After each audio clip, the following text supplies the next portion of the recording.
Good morning, everyone. Good morning, DXN, and welcome back to another session of leveling up your health, wealth, and happiness in life.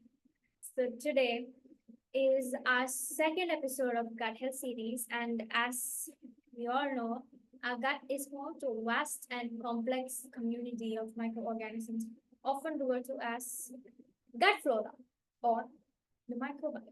Gut microbiome. Now, this microscopic world is very vital to our health, playing a key role in digestion, nutrient absorption, and immune function. But what happens when this delicate balance gets disrupted? So this imbalance, right, known as gut dysbiosis, it occurs when there's a shift in the population of gut microbes. So this can manifest in a few ways. So there might be an overgrowth of harmful bacteria, a depletion of beneficial bacteria, or even like a reduction in the overall diversity of the microbiome. So regardless of the specific imbalance, right, gut dysbiosis can have a very significant impact on our health.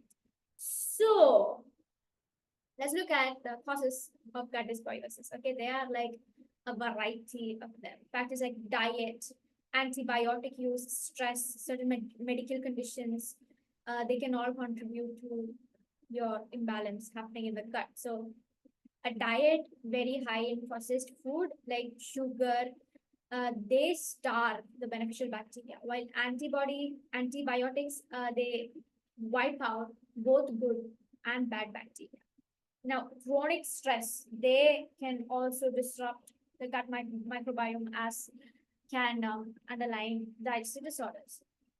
So, the symptoms of gut dysbiosis can be wide ranging, and often they mimic other digestive conditions. Common symptoms include like bloating, gas, diarrhea, constipation, and even abdominal pain, which we call stomach pain. So, in some cases, gut dysbiosis may also be linked to more systematic health problems such as obesity, inflammatory bowel disease, and certain mental health conditions. So while research into the gut microbiome is still ongoing, there are steps you can take to promote a healthy gut and potentially prevent or manage gut dysbiosis. Eating a balanced diet rich in fiber, prebiotics, and probiotics can all help nourish beneficial bacteria. Now, probiotic supplements may also be helpful in some cases. Additionally, managing stress levels and getting enough sleep can all contribute to a healthy gut environment. So today we will look at some specific situations and how these particular situations, right, they have a certain effect on the gut microbiome. Now, in a 2010 study, the fecal microbiota of European children were compared to that of the children living in rural African village, which was called Burkina Faso. So it was found that the children of the Burkina Faso village have like a more diverse microbiota than children living in urban Europe. Then another study that analyzed the microbiota of an isolated Yanomami Amerindian village that harbored a microbiome with the highest diversity of bacteria ever reported in a human group. And it concluded that the Western diet, right, it is very limited in compounds that have like a positive influence on gut microbiota. So our gut does not like junk or processed food, and fast foods are like very high in unhealthy fat, salt, refined sugars, and they're very low in fiber and nutrients.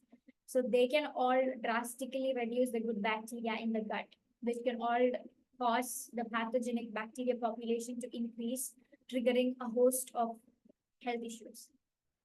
So first of all, let's look at the antibiotic use and the gut microbiome, which is a disruptive dance. Now, antibiotics are life-saving medications. Yes, it is. It is used to combat bacterial infections, right?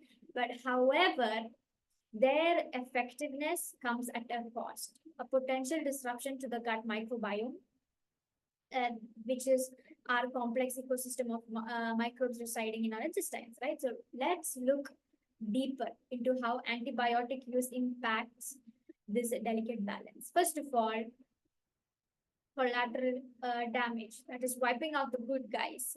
So antibiotics are designed to target and kill bacteria, right? But unfortunately, they often don't discriminate between beneficial and harmful ones. So this broad spectrum effect can significantly reduce the diversity of gut bacteria. That is a hallmark of a healthy microbiome. So think of it like a forest fire. While it does eliminate the unwanted weed, it can also char healthy plants needed for a balanced ecosystem. And the second one is overgrowth of opportunists, that is the seed threat. So, with the good guys weakened, the stage is set for an opportunistic takeover by harmful bacteria. One such culprit is the Clostridioides difficile. Let's shorten it and call it C. diff. This can cause severe diarrhea, inflammation in the gut, all of that. And antibiotic use disrupts the competition between these microbes, allowing C. diff to flourish and potentially lead to illness. Then the long-term consequences, that is the extreme slow recovery. So the gut microbiome, it has a remarkable ability to bounce back, but it can take months and even years sometimes in some cases. Like I'd say around 70-75% of the cases that is to fully recover from antibiotic use. So now this slow regeneration can leave individuals susceptible to further infections, further health issues, and more other digestive issues. So the delicate balance of the gut is like a complex machine. Even minor disruptions can take a long time to fully repair. But we have an upper hand. You know why? Because we have noni. Noni has proxeronin. We have spirulina algae, which is also a bacteria. Then the best of all, we have the bacteria, the good bacteria itself, the kombucha. So we have an upper hand. We can uh, have a speedy recovery, actually, whatever it is. You can trust on that. The next one is resistance on the rise. That is a scary scenario. That is another major concern is the potential for antibiotic use to contribute to antibiotic resistance. So when some bacteria survive antibiotic exposure, they can develop resistance mechanisms, like making them more difficult to treat in the future. This creates a vicious cycle, that is increased resistance and necessitates stronger antibiotics, which will further disrupt the gut microbiome. Then mitigating the impact, that is strategies for a healthy gut. So while antibiotics are crucial for treating infections, there are steps to minimize their impact on the gut microbiome. Targeted therapy. Opt for narrow spectrum antibiotics whenever possible, as they target specific bacteria and minimize collateral damage. Then probiotic powder. Consider taking a probiotic supplement or consuming probiotic rich food like yogurt, kefir, and during and after antibiotic treatment. So these introduce beneficial bacteria that can aid in gut recovery. And as you know, kombucha uh, drink kombucha like 2 or 3 bottles a day and have noni and morinji along with the meals, all the meals that you're having. That is if the condition is like super severe. And for the past few days, I have been having kombucha, 1 or 2 bottles every day, and morinji or noni with one of my meals. Usually, I'd have it with my breakfast. And people ask me if I lost weight. They actually did. They said my face got a bit leaner, and they said that my skin, especially my face, has brightened. So when your gut clears up, everything else clears up. And the dietary support. So nourish your gut with a balanced diet rich in probiotics. That is, prebiotics. That is fiber-rich food that feed the beneficial bacteria and the probiotics. Now, what is the takeaway here? That is basically a balancing act. That is, antibiotics are essential for treating bacterial infections, but their impact on the gut microbiome cannot be and should never be ignored. So, by understanding these effects and taking steps to support gut health, we can ensure that these life-saving medications continue to be effective while minimizing their collateral damage on our internal ecosystem. Next is the alcohol's disruptions. How booze throws your gut microbiome off balance. So we all know the immediate effects of overindulging in alcohol, right? Headaches, nausea, and the dreaded hangover. I have not personally experienced this, but this is how it is, isn't it? So, what about the long-term impact on our gut microbiome? The trillions of tiny creatures residing in our intestines. Research suggests that alcohol disrupts this delicate ecosystem in several ways, which will potentially lead to a cascade of health problems. First of all, direct kill zone, alcohol's toxic touch. So, alcohol itself can act as a toxin to some gut bacteria. As it travels through the digestive system, it disrupts the delicate balance of the microbiome, particularly affecting beneficial bacteria that thrive in an oxygen-free environment. So imagine a lush green garden. Okay, a heavy downpour might not kill all the plants, but it can damage some delicate flowers, isn't it? So another one is food source shift. That is feast of a mind for gut bugs. So gut bacteria rely on the foods we eat for fuel. Alcohol, however, provides a readily available energy source for some bacteria, particularly the harmful ones. So this can lead to their overgrowth. So while beneficial bacteria struggle to compete for resources, think of it like a buffet. Alcohol becomes the easy option, having less healthy options, leaving less healthy options untouched for the beneficial bacteria. Then it is the leaky gut blues, barrier breakdown, basically.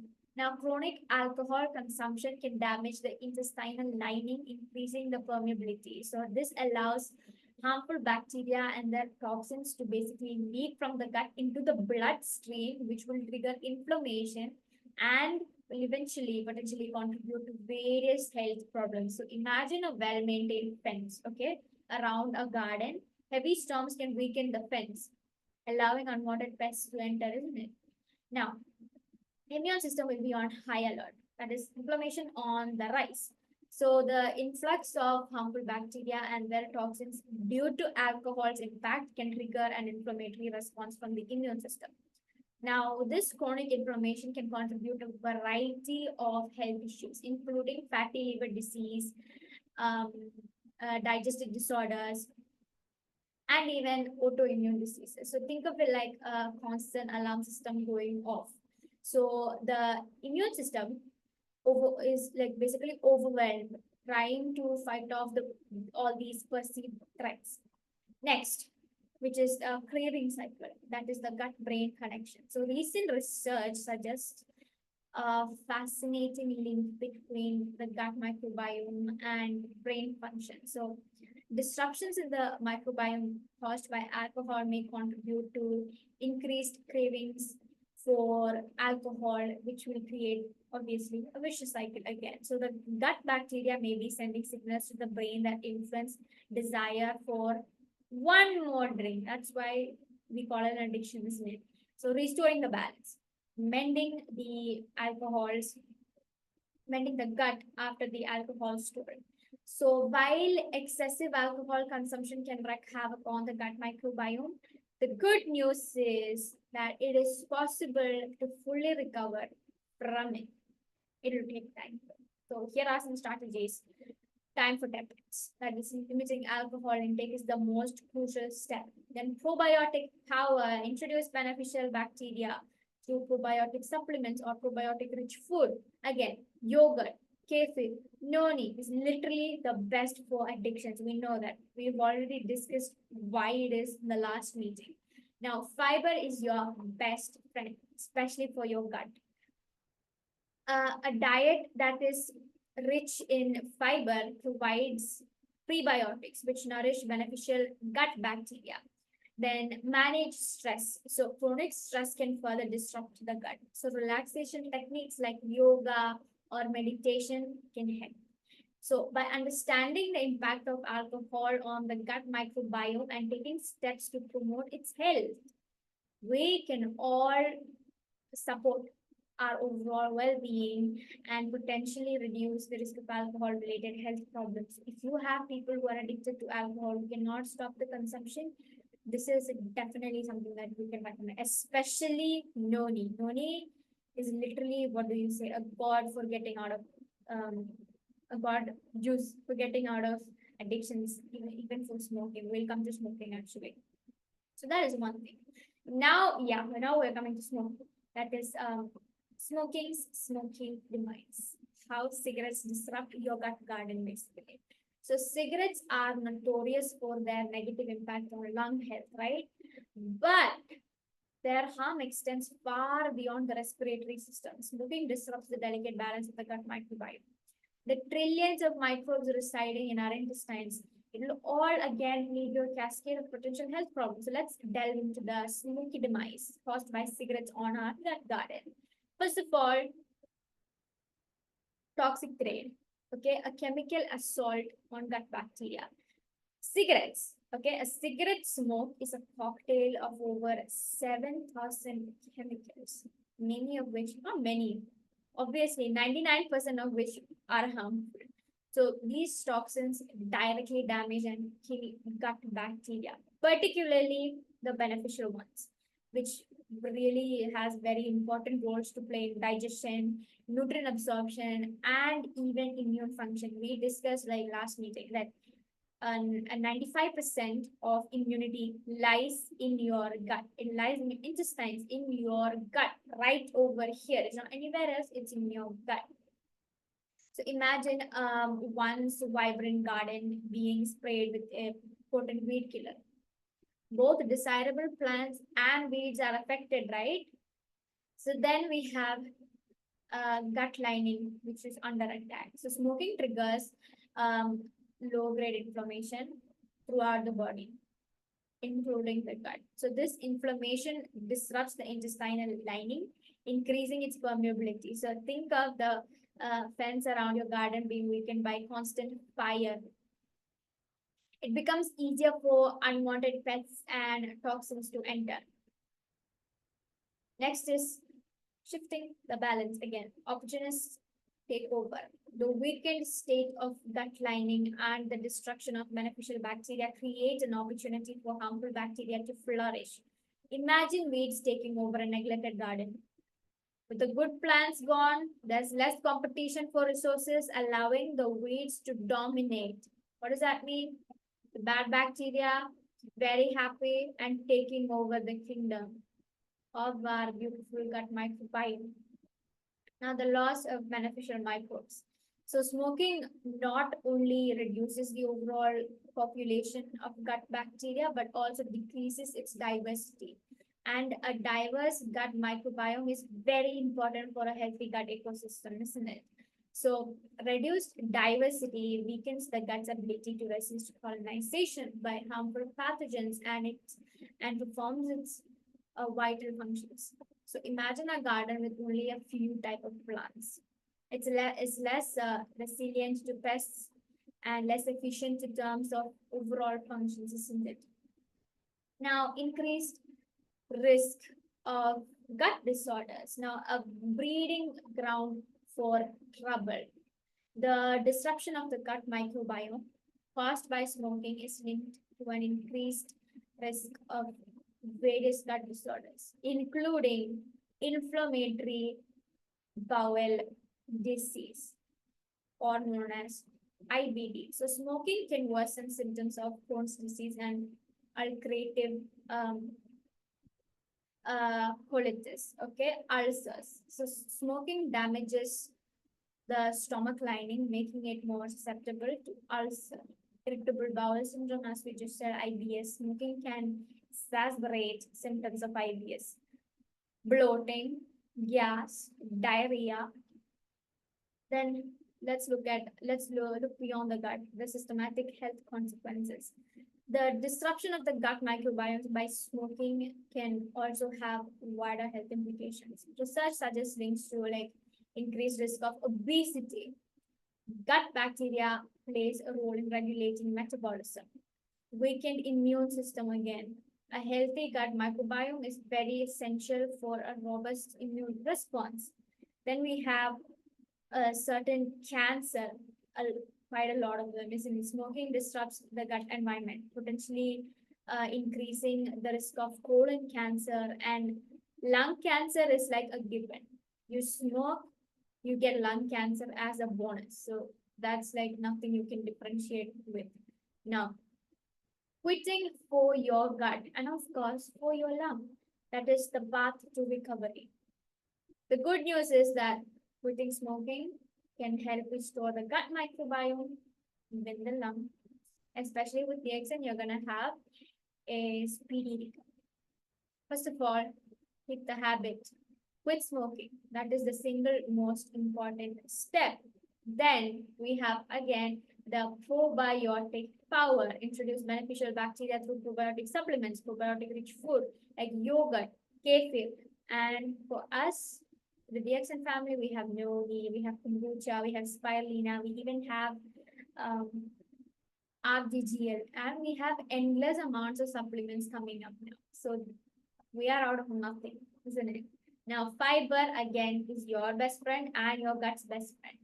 So, try to have food that is rich in fibers and prebiotics, which nourish the beneficial gut bacteria. Like I'd say, stop everything white and go for the first form.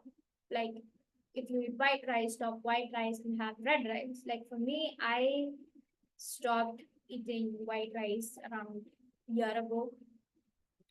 I'd say almost 2 years now. It is 1.5 years, and my entire body, like it genuinely feels different. Like ever since I started going to the gym, right? I stopped eating white rice. My trainer said so, and I started eating red rice, which is very rich in fiber. So sometimes we don't really have a choice. Sometimes when sadhya comes or like we have weddings, we have to eat white rice, and that is like completely normal. That is fine. So those are the only times that I do have white rice. Otherwise, it is always red rice or brown rice, we can say. Then another one is managing stress. Okay, chronic stress can further disrupt the gut. So relaxation techniques can of course help. Go for meditation, yoga, or exercise. Take a walk on the nature. There are so many ways to relax your body, relax your mind, all of that. So by understanding the negative impact of smoking on the gut microbiome and taking steps to promote its health, we can all improve our gut health and potentially reduce the risk of various smoking related diseases. And again, we discussed three things today. So I hope if you have people or if you know people who smoke, who drink alcohol, or even if your friends or they just started it out, suggest the drink. Tell them the science behind why they're addicted, like what is happening to their body, what is happening in their gut, why they have certain diseases, why their face is looking a little bit dull, why they cannot sleep on time, all of this, everything, why their immune system is weak, and all of this you should tell them the scientific side of all of this, and eventually show them the solution. Like last meeting, we discussed what the proxeronin in noni does to the body, right? Especially to the brain. We know serotonin is 95% of feel good hormones are produced in the gut, and 95% of the immune system is in the gut. So everything is based on our amazing gut microbiome. So what do? Take care of it. Have your RGGLs and have quite a lot of water and have your spirulina, have your red rice, your salads, your green leafy vegetables, your fruits, reduce salt, and have your kombucha and noni. Ever since I started learning about gut, I've been very focused on improving my health and my gut. So each day I try out new things, just like how I told you about a bit earlier ago about how I have my noni juices and kombucha. So that's it, guys, for today. Thank you so much for coming to this meeting. So good morning, Nixon, and good night. Bye bye.